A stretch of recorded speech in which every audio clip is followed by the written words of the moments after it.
Dear colleagues, consistent with our mission of building a sustainable home, we at the Koning remain committed to offer products that minimize the environmental impact throughout their life cycle.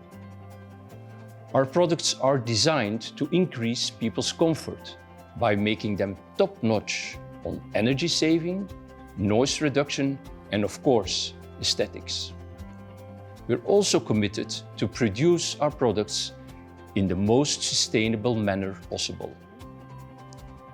More specifically, when it comes down to carbon footprint, we'll go beyond the call of duty, doing more than what's expected. We commit to reducing our own CO2 emission by 60% by the year 2030. Taking into account the expected growth of our business, this means a reduction of up to 75% CO2 for each ton produced. And we don't plan to stop there. We strive for net zero by 2050. This will require a different way of working in all of our facilities around the world. We also will do further investments in our recycling plants. We have the ambition to close the loop. The first step when setting a target is knowing one's current status. That's why we started calculating our carbon footprint last year. Now, before giving you the results of the footprint, let me briefly explain the methodology in accordance with the greenhouse gas protocol. A carbon footprint consists of 3 scopes. Scope 1 are emissions related to own operations. In our case, it's mostly related to natural gas and fuel oil consumption. Scope 2 emissions are related to the amount and the type of electricity consumption, and Scope 3 emissions are related to one's supply chain impact, both upstream and downstream. Now, let's have a look at our carbon footprint of 2021. The Koning Group emits a total carbon equivalent of 624,000 ton CO2 emissions. Now, this might sound a lot. On itself, it's of course an abstract number. So just to make it a bit more concrete for you, you can compare it with the same as 350,000 return flights, Brussels-New York, or the annual carbon footprint of 80,000 Europeans. Now, when you have a look at the graph, you immediately see that our main impact is in our Scope 3 emissions. Of these 88% Scope 3 emissions, 80% is linked to the raw materials we source. And it won't come as a surprise that 70% is linked to PVC resin.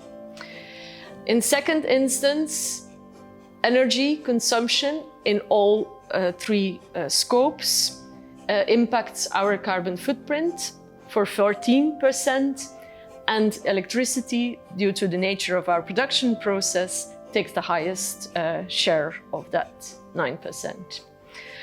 And logistics accounts for 5% of our corporate carbon footprint. Now, all other categories, I'm talking about company cars, commuting, waste, and business travel, altogether account only for 1% of our carbon footprint. We didn't only calculate our 2021 emissions, we also compared them with our 2020 and 2019 emissions. And as you can see on the graph, our footprint increases. In fact, it increases at the same level as we source raw materials and we use electricity in our production. Leaving us to the conclusion that if we don't act now, our carbon footprint will keep on increasing at a similar phase over the next years in a simulation leading to 55% more carbon emissions by 2030. So the time to act is now. For setting our targets, we chose the most ambitious global standard for setting carbon reduction targets. It's called the Science-Based Targets, which is an initiative of several global organizations, amongst which the United Nations, and it's in fact an outcome of the Paris Agreement on Climate Change of 2015. The long-term ambition of the science-based targets, and thus also of our corporate targets, is climate neutrality by 2050.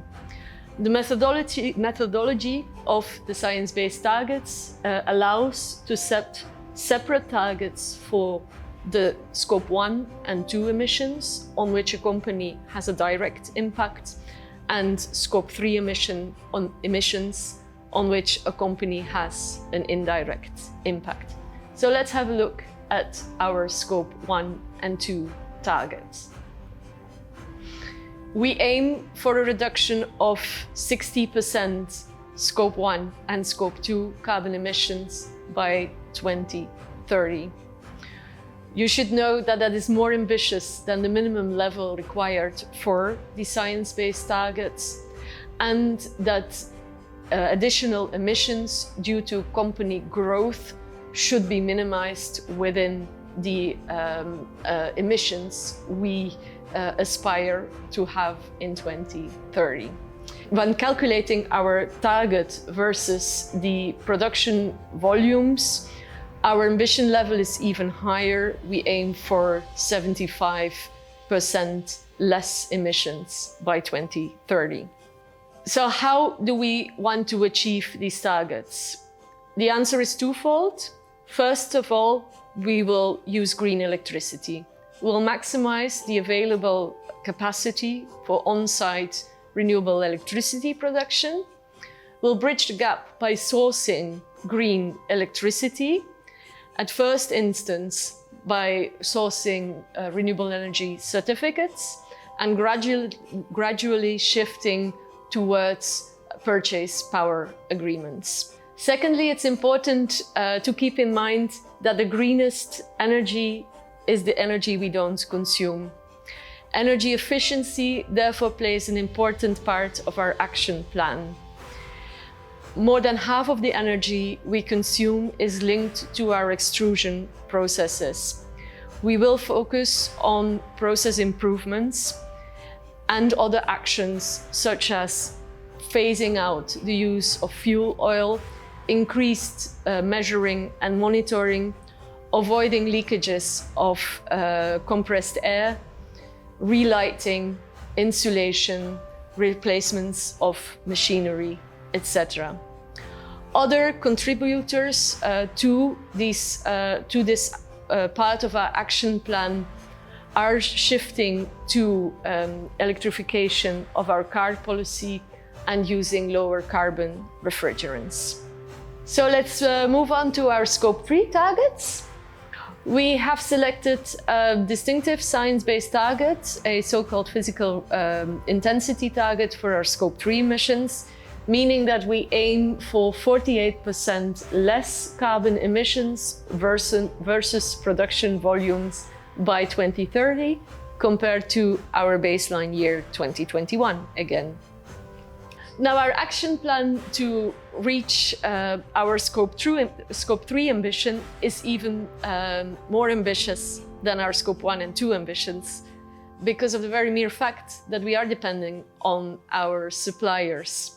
We're currently in dialogue with our key suppliers to source lower carbon intensive PVC resin. We are starting with PVC resin because of the high share in our carbon footprint, but will not only stick to PVC resin and look at lower carbon supply of other materials and packaging. Logistics, accounting for 5% of our carbon footprint, also plays a part in our Scope 3 action plan.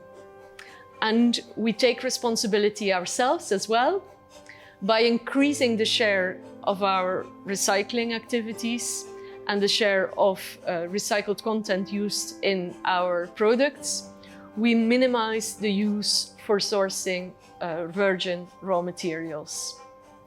To achieve net zero, we'll need to work on different fronts to change key aspects of how we are doing business. Firstly, innovation is needed for the low or zero carbon energy we use. Think about innovations in green hydrogen, in industrial heat pumps, in batteries, etc. Secondly, while we're confident that the choices that we make today will be profitable over time, they will require substantial investments in short and medium term. And thirdly, carbon impact should be incorporated in management and operational decisions we take on a daily basis. Sustainability and decarbonization is not a mere responsibility of one department or one person alone. Every one of us can have an impact on the emissions we emit as a company.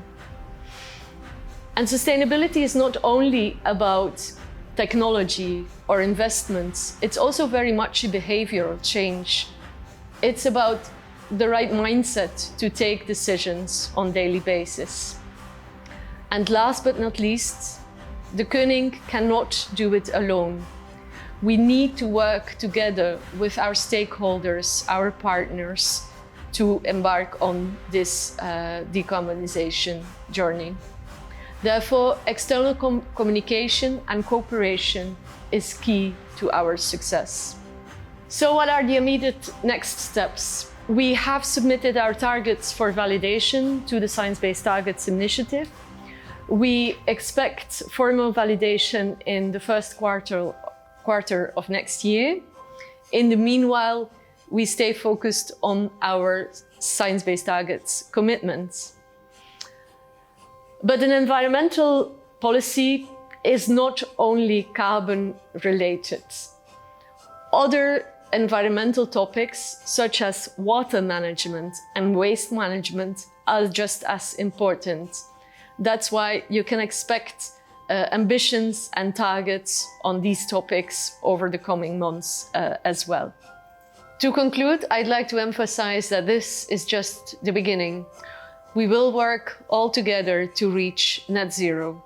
More info will follow soon, but in the meanwhile, feel free to reach out with any questions or suggestions you might have.